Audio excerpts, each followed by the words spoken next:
Sekarang kita akan belajar tentang meringkas dan menyimpulkan berita.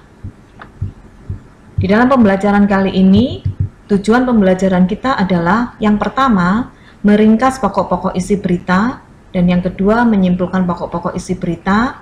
Yang ketiga, dan yang paling akhir dari pembelajaran kita untuk materi ini adalah memberikan tanggapan berdasarkan berita yang didengar atau dibaca. Ya, kita mulai dengan tahapan pembelajaran yang pertama. Tahapan penting dalam meringkas pokok-pokok berita adalah pertama, mendengarkan atau membaca berita. Ini hal yang pertama untuk kalian bisa memahami suatu teks berita. Dan yang kemudian mencatat pokok-pokok berita. Dan yang ketiga, menyampaikan kembali secara lengkap.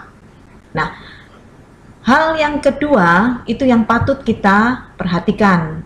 Karena hal yang kedua ini berkaitan dengan apa yang sudah kita bahas sebelumnya. Mencatat pokok-pokok berita. Untuk mencatat pokok-pokok berita, kalian harus memahami unsur-unsur berita yang terkait di dalam adik Simba. Apa, di mana, kenapa, siapa, mengapa, dan bagaimana. Ini adalah unsur berita yang sangat penting untuk memahami isi berita. Kita perhatikan teks berikut ini ya. Ini adalah contoh teks berita. Untuk memahami teks berita ini, kalian membutuhkan unsur-unsur teks berita yang disingkat dengan adik Simba. Perhatikan apa yang terjadi dari teks tersebut. Ini teks ini ya. Sungai Ciliwung meluap, 2 desa terendam banjir setinggi 2 meter. Teks beritanya adalah terjadi banjir bandang di sekitar Sungai Ciliwung. Banjir tersebut diduga karena hujan yang turun sangat deras dari jam 19 hingga pagi jam 9. 2 desa terendam dan banyak keluarga yang mengungsi di kampung sebelah. Sekitar 137 kepala keluarga kehilangan tempat tinggalnya karena banjir. Pemerintah segera memberikan bantuan berupa tempat pengungsian, air bersih, makanan, minuman, obat-obatan, dan pakaian.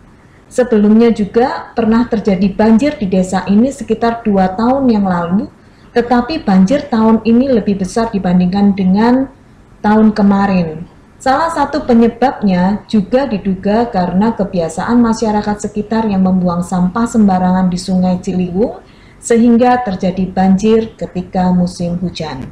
Nah, teks berita ini dapat dipahami dengan menggunakan unsur berita adik Simba. Yang pertama, apa yang terjadi? Yang terjadi adalah Sungai Ciliwung meluap. Tolong diperhatikan. Poin yang ini adalah pokok berita, dicatat. Sungai Ciliwung meluap. Kemudian unsur yang kedua, di mana kejadian itu terjadi? Berdasarkan teks yang tadi kita baca, disebutkan bahwa di sekitar Sungai Ciliwung. Meskipun di sana tidak dijelaskan desanya desa apa. Next, sekarang kapan kejadian itu terjadi?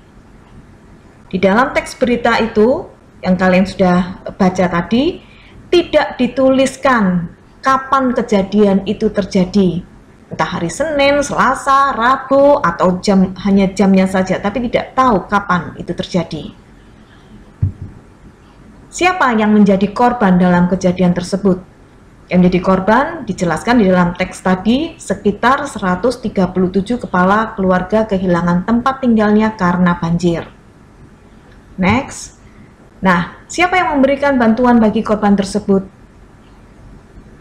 Disebutkan di sana yang memberikan bantuan, pemerintah segera memberikan bantuan berupa tempat pengungsian, air bersih, makanan, minuman, obat-obatan. Pertanyaan siapa? Masih ada lagi. ada dua ya.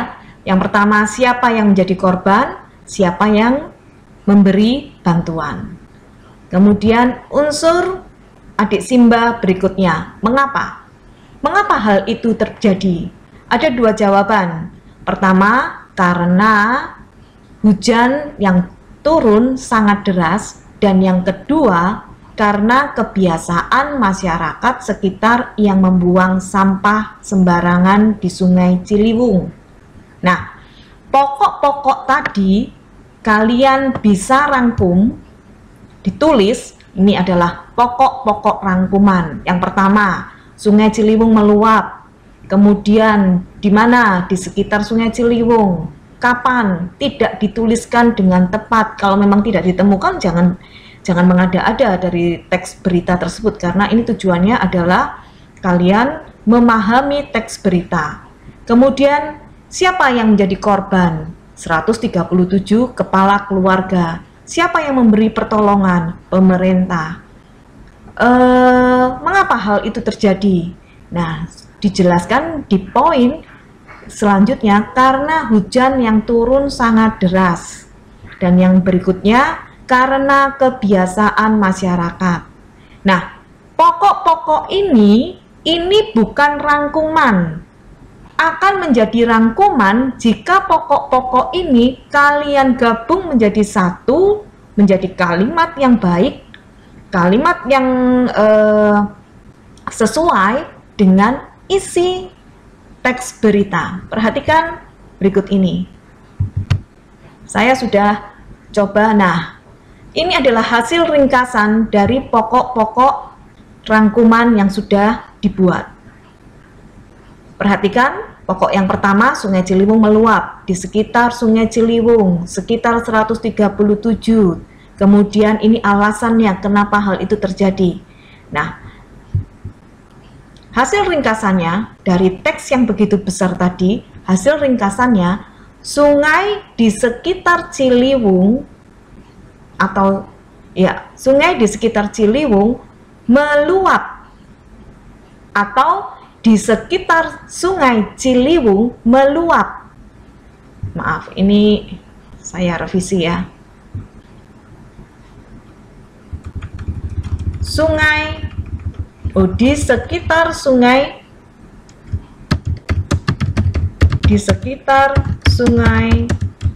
Ciliwung meluap, sekitar 137 keluarga kehilangan tempat tinggal. Digabung dengan pokok pikiran yang selanjutnya, pemerintah memberikan bantuan.